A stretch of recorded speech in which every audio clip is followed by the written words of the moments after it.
일상생활 속의 과학 이야기를 친절하고 재미있게 풀어드리려 나왔습니다. 안녕하세요. 광마더 한선아입니다. 오늘은 또다시 특별한 손님을 한 분 모셨습니다. 이은수 아나운서입니다. 네, 오늘 광마더에서 또 감사하게도 저를 초청해 주셔가지고 오늘도 나오게 된 TJB 아나운서 이은수입니다. 은수 씨가 나온 걸 보니 오늘은 또 영화 전문가로서 뭔가 궁금한 게 있어서 나온 것 같은데, 제가 오늘은요, 요즘 너무 덥잖아요. 그래서 이 땀을 좀 식힐 수 있는 영화가 뭐가 없을까 하고 라디오에서 특집을 준비하던 찰나에 시원한 거 하면 얼음, 뭔가 얼어붙는다 이런 게 딱 떠오르시잖아요. 그래서 투모로우라는 영화를 오늘 가져와 봤습니다. 투모로우를 보다가 궁금증이 정말 많이 생겼는데 이 궁금한 내용들 전부 다 박사님께 물어보려고 제가 많이 질문들을 준비해 놨습니다. 자, 그럼 본격적인 이야기 시작하기 전에 구독과 좋아요, 알림 설정까지 부탁드릴게요. 사실 박사님, 빙하기를 전 영화 속에서만 주로 봤고 교과서에서 보게 되잖아요. 근데 그 빙하기란 정확히 뭔지 그 정의가 사실 궁금해졌거든요. 사실 빙하기라고 하면은 많은 사람들이 지구가 전체가 다 꽁꽁 얼어붙나 보다 이렇게 생각하시는 분들도 계시는데요. 빙하기는 극지방의 빙하, 그리고 높은 산에 있는 빙하가 그 세력을 확장하는 시기를 빙하기라고 이야기를 해요. 그리고 이 빙하기는 한 번 왔다가 가는 것이 아니고요. 약 10만 년의 주기를 가지고 빙하기가 왔다가 또 간빙기가 왔다가 빙하기가 왔다가 이런 것이 반복되게 됩니다. 박사님께서 빙하기가 주기적으로 반복된다라고 말씀을 하셨잖아요. 그럼 제가 겪어본 적은 없지만 마지막 빙하기가 언제였는지 좀 궁금하거든요. 은수 씨 겪어본 적 없다는데 사실 나도 빙하기는 겪어본 적이 없어요. 왜냐하면 마지막 빙하기는 지금부터 10,000년 전에 끝났거든요. 빙하기가 끝나고 날이 점점 따뜻해져서 그때 우리 인류가 문명을 꽃피웠다 이렇게 볼 수도 있는 거죠. 박사님, 근데 제일 궁금한 게 빙하기가 대체 왜 오냐 이거잖아요. 영화 속에서의 설정은 지구 온난화 때문에 이제 빙하가 녹게 되고 그래서 해류에 문제가 생겨가지고 그것 때문에 빙하기가 온다 이런 설정이잖아요. 근데 이 가설이 실제로 과학적으로 맞는 건가? 또 빙하기가 진짜 왜 오는지 그 원인이 궁금했거든요. 그것이 한 이유가 될 수는 있는데 해류는 본격적인 빙하기를 일으키는 원인은 아니에요. 진짜 본격적인 빙하기를 일으키는 원인은 지구와 태양의 관계에서부터 일어납니다. 바로 밀랑코비치 주기라는 것이에요. 뭔가 사람 이름 같기도 하고 혹시 사람 이름인가요? 예, 맞아요. 유고슬라비아의 연구자인데요.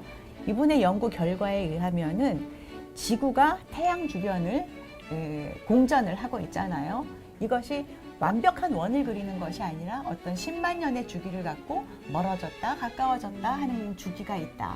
그리고 또 하나는 지구의 자전축이 또 조금씩 달라진대요. 이것도 약 4만 년의 주기를 갖고 지구의 자전축이 달라진다. 지구의 모든 에너지는 아시다시피 태양으로부터 오거든요. 그래서 태양으로부터 멀어진다든가 기울기가 달라져서 빚는 에너지의 양이 달라진다든가 이런 것들이 결합해서 10만 년의 주기로 빙하기가 찾아온다. 이렇게 우리는 이해를 하고 있죠. 박사님, 그러면은 제가 이해하기로는 지구가 태양을 도는데 태양과 가까워질 때가 있고 멀어질 때가 있잖아요. 그럼 지구가 태양과 가까워졌을 때는 간빙기가 오는 거고 지구가 태양이 좀 멀어졌을 때는 빙하기가 오는 거라고 이해해도 될까요?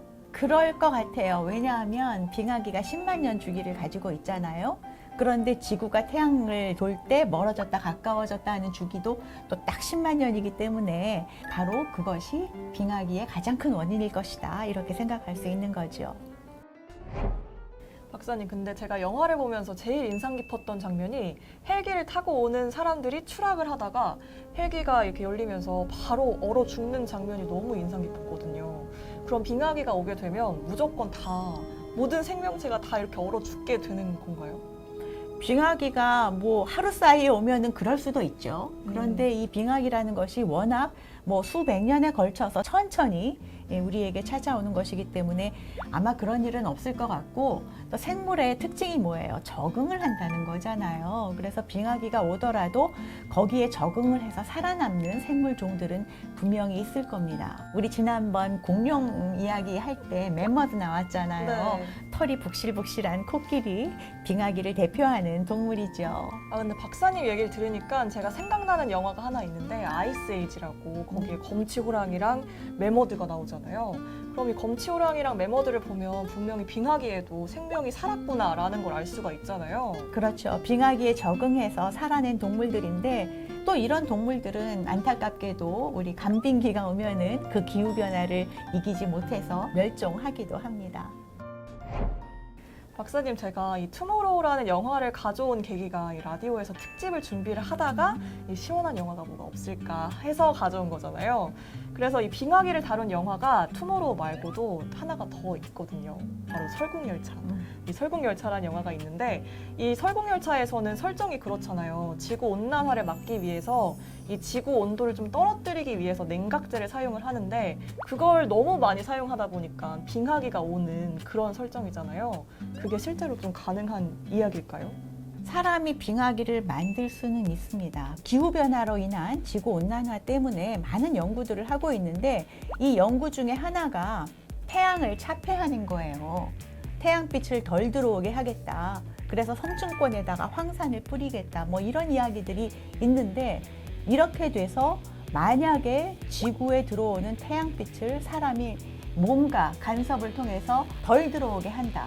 이러면은 우리 빙하의 원인이 태양과 멀어지기 때문에 오는 것처럼 지구에 빙하기가 올 수도 있습니다. 그래서 이런 연구를 할 때는 정말 조심해야 해요.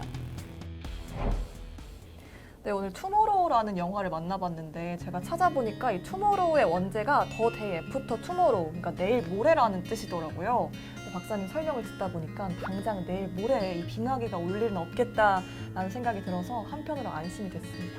맞아요. 100년도 살지 못하는 사람이 사실 이 지구에 10만 년 주기를 가진 빙하기를 가지고 이러쿵저러쿵 이야기하는 것은 어떻게 보면 좀 우스운 일이죠. 하지만 이렇게 생각할 수도 있어요. 뭐 빙하기랑 우리랑 관련이 없으니 맘대로 이산화탄소도 배출하고 내 맘대로 살 거야. 그래야 우리는 지구에 별 영향을 못 미쳐. 이렇게 생각할 수도 있을 것 같은데요. 사실 인간의 행동이 지구의 빙하기에는 영향을 못 미치지만 생태계에는 큰 영향을 미칠 수가 있거든요. 생태계가 파괴되면은 생태계의 가장 꼭대기에 있는 인간이라고 할지라도 결국은 멸망할 수밖에 없습니다. 그래서 우리는 인간의 행동이 지구에 미칠 영향을 항상 염두에 두고 지나치게 인간 편의 위주로 생각하는 것을 버려야 합니다. 근데 박사님 이야기를 듣다 보니까 제가 굉장히 인상 깊게 봤던 그 투모로우 속의 한 장면이 떠오르는데요. 엄청 추워가지고 도서관에 모여서 이렇게 오들오들 떨고 있다가 책을 하나씩 다 불쏘시개로 던져버리거든요. 근데 그 모습을 보면서 이 자연재해 앞에서는 인간이 쌓아놓은 그 수많은 기록들과 업적들이 참 무의미해지는구나 이런 생각이 들어서 참 뭔가 의미 있게 영화를 마무리했던 것 같습니다. 훌륭해. 오늘 준비한 이야기는 여기까지입니다. 은수 씨와는 그러면 다음에 또 다시 재미있는 이야기로 만나보도록 하겠습니다. 감사합니다.